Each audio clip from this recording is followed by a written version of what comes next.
Morning na mga ka-bakers.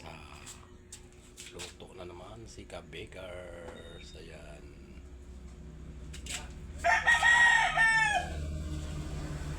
Ayan ang mga ka-bakers. So,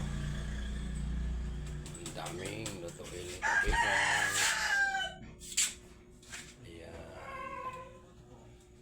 Shout out, good morning na. Magandang umaga sa inyong lahat dyan mga ka-bakers. Ayan. Tamang-tama. Alas 4:11 na mga ka-bakers. Shout out sa lahat dyan ng mga nagluluto.